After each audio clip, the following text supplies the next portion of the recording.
Of course you must be Elaine, and, said Diana. I could never have the courage to float down there. Nor I, said Ruby Gillis, with a shiver. I don't mind floating down when there's 2 or 3 of us in the flat and we can sit up. It's fun then. But to lie down and pretend I was dead, I just couldn't. I'd die really of fright.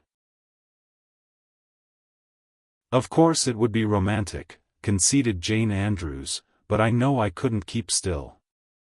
I'd be popping up every minute or so to see where I was and if I wasn't drifting too far out. And you know, and that would spoil the effect. But it's so ridiculous to have a red-headed Elaine, mourned Anne. I'm not afraid to float down and I'd love to be Elaine. But it's ridiculous just the same. Ruby ought to be Elaine because she is so fair and has such lovely long golden hair. Elaine had all her bright hair streaming down, you know. And Elaine was the lily maid. Now, a red-haired person cannot be a lily maid. Your complexion is just as fair as Ruby's, said Diana earnestly, and your hair is ever so much darker than it used to be before you cut it. Oh, do you really think so? Exclaimed Anne, flushing sensitively with delight. I've sometimes thought it was myself, but I never dared to ask anyone for fear she would tell me it wasn't. Do you think it could be called auburn now, Diana?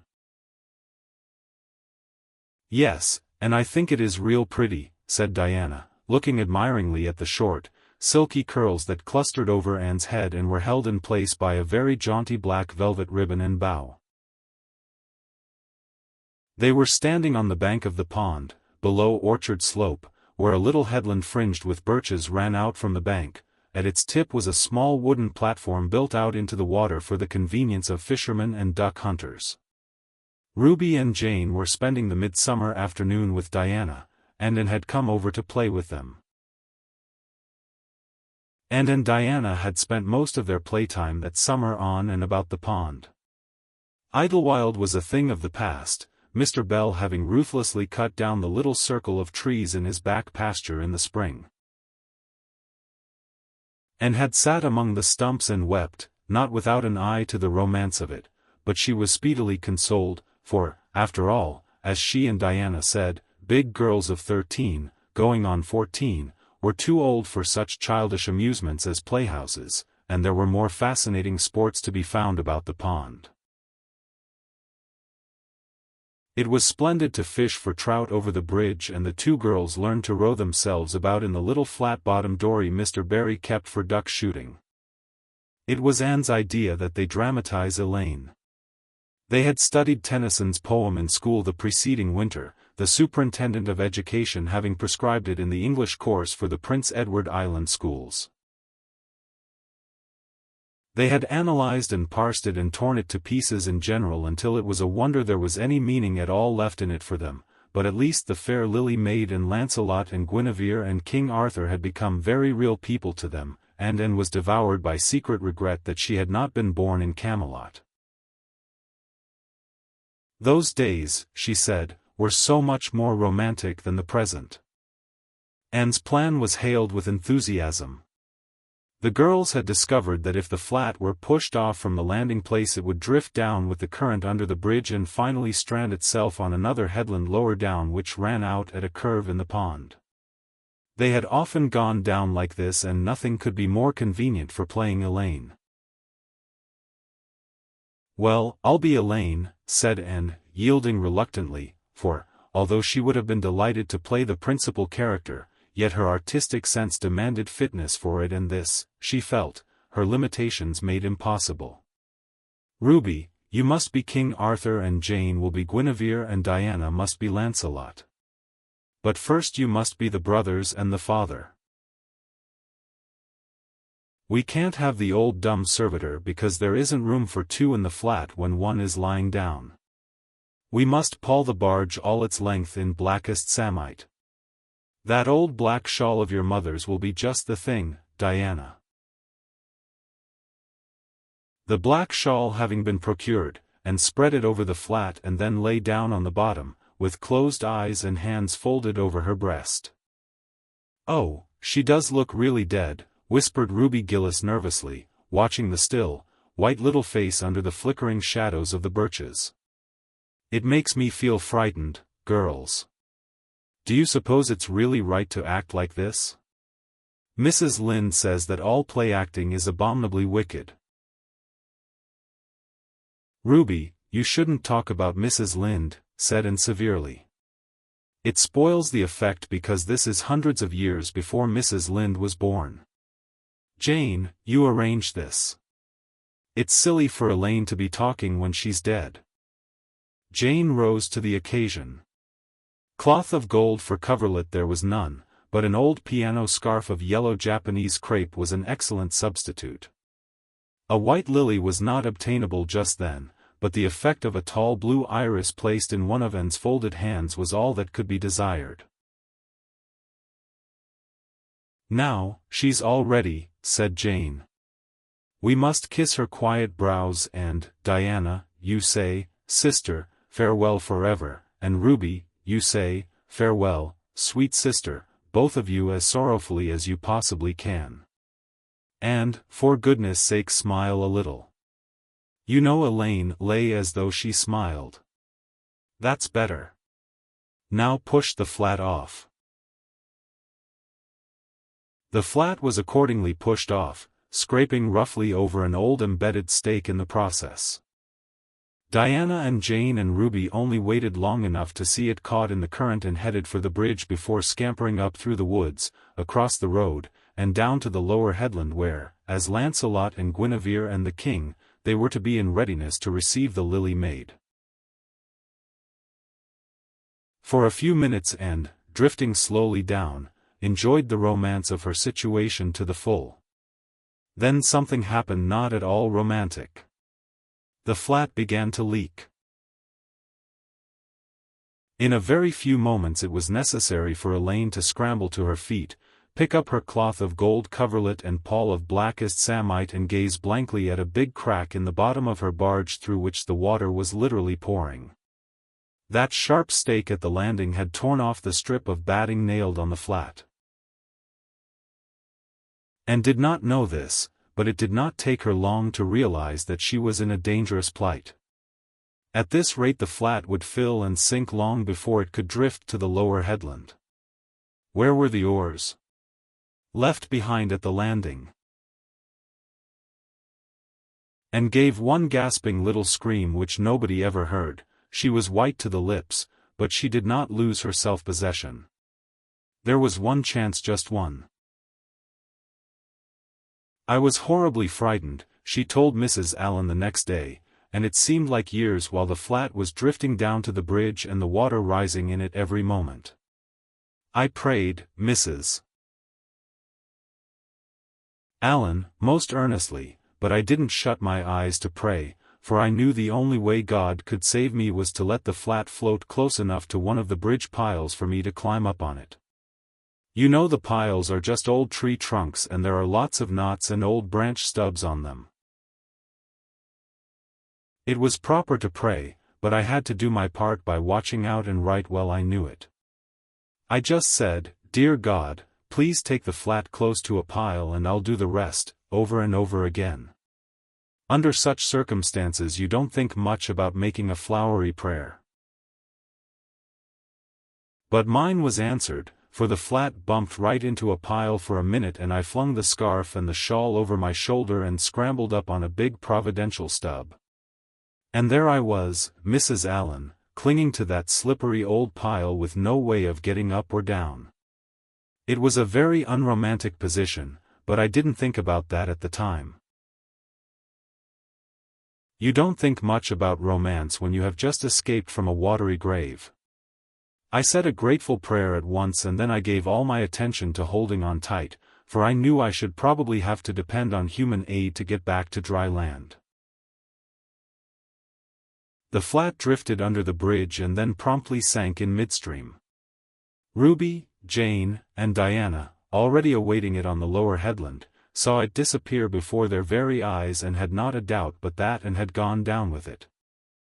For a moment they stood still, white as sheets, frozen with horror at the tragedy, then, shrieking at the tops of their voices, they started on a frantic run up through the woods, never pausing as they crossed the main road to glance the way of the bridge. Anne, clinging desperately to her precarious foothold, saw their flying forms and heard their shrieks. Help would soon come, but meanwhile her position was a very uncomfortable one. The minutes passed by, each seeming an hour to the unfortunate Lily maid. Why didn't somebody come? Where had the girls gone? Suppose they had fainted, one and all. Suppose nobody ever came. Suppose she grew so tired and cramped that she could hold on no longer. And looked at the wicked green depths below her, wavering with long, oily shadows, and shivered. Her imagination began to suggest all manner of gruesome possibilities to her. Then, just as she thought she really could not endure the ache in her arms and wrists another moment, Gilbert Blythe came rowing under the bridge in Harmon Andrews's dory. Gilbert glanced up and, much to his amazement, beheld a little white scornful face looking down upon him with big, frightened but also scornful gray eyes. "And Shirley! How on earth did you get there?" he exclaimed. Without waiting for an answer he pulled close to the pile and extended his hand. There was no help for it, and, clinging to Gilbert Blythe's hand, scrambled down into the dory, where she sat, drabbled and furious, in the stern with her arms full of dripping shawl and wet crepe. It was certainly extremely difficult to be dignified under the circumstances. "What has happened, and?" asked Gilbert, taking up his oars.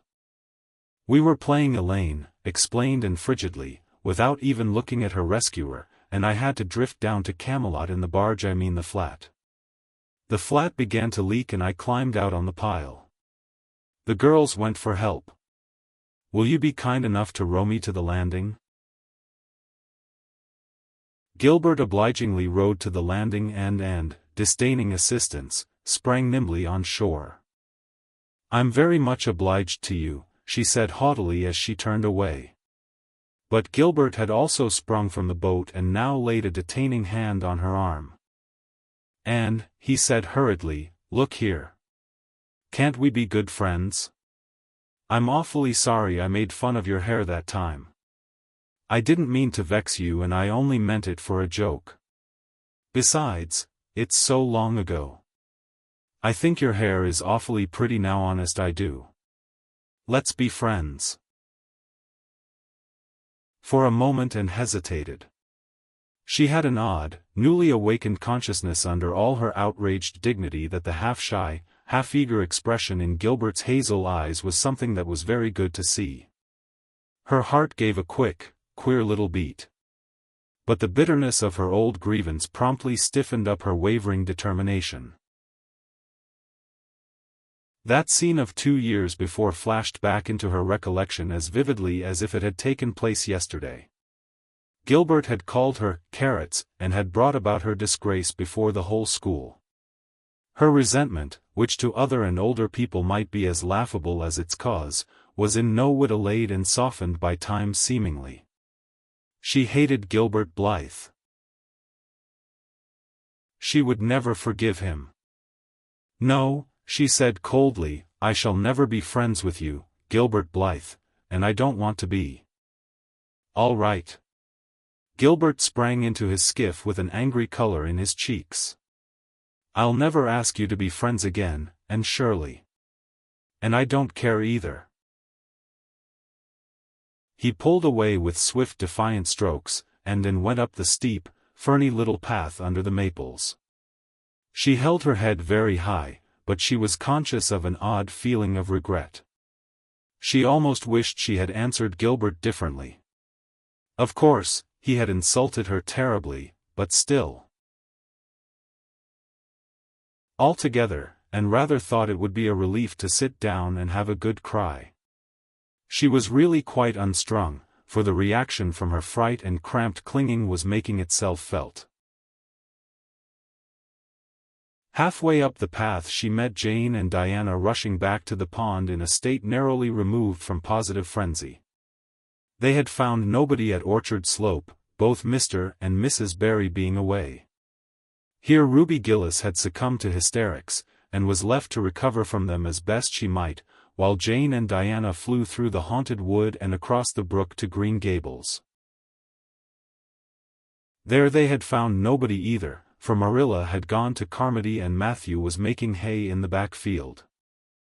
"Oh," and, gasped Diana, fairly falling on the former's neck and weeping with relief and delight, "oh, and we thought you were drowned and we felt like murderers because we had made you be Elaine. And Ruby is in hysterics, oh, and, how did you escape?" "I climbed up on one of the piles," explained Anne wearily, "and Gilbert Blythe came along in Mr. Andrews's dory and brought me to land." "Oh, Anne, how splendid of him." "Why, it's so romantic," said Jane, finding breath enough for utterance at last.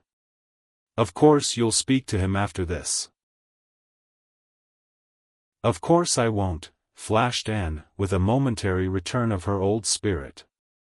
"And I don't want ever to hear the word romantic again, Jane Andrews.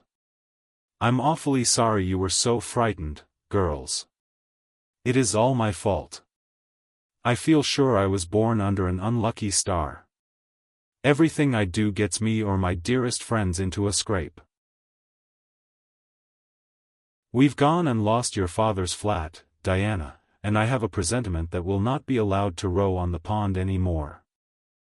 Anne's presentiment proved more trustworthy than presentiments are apt to do. Great was the consternation in the Barry and Cuthbert households when the events of the afternoon became known. "Will you ever have any sense, Anne?" groaned Marilla. "Oh, yes, I think I will," Marilla returned Anne optimistically. A good cry, indulged in the grateful solitude of the east gable, had soothed her nerves and restored her to her wonted cheerfulness. "I think my prospects of becoming sensible are brighter now than ever." "I don't see how," said Marilla. "Well," explained Anne, "I've learned a new and valuable lesson today. Ever since I came to Green Gables I've been making mistakes, and each mistake has helped to cure me of some great shortcoming. The affair of the amethyst brooch cured me of meddling with things that didn't belong to me. The haunted wood mistake cured me of letting my imagination run away with me. The liniment cake mistake cured me of carelessness in cooking. Dyeing my hair cured me of vanity. I never think about my hair and nose now, at least, very seldom. And today's mistake is going to cure me of being too romantic. I have come to the conclusion that it is no use trying to be romantic in Avonlea. It was probably easy enough in towered Camelot hundreds of years ago, but romance is not appreciated now. I feel quite sure that you will soon see a great improvement in me in this respect, Marilla." "I'm sure I hope so," said Marilla skeptically. But Matthew, who had been sitting mutely in his corner, laid a hand on Anne's shoulder when Marilla had gone out. "Don't give up all your romance, Anne," he whispered shyly. "A little of it is a good thing, not too much, of course, but keep a little of it, Anne, keep a little of it."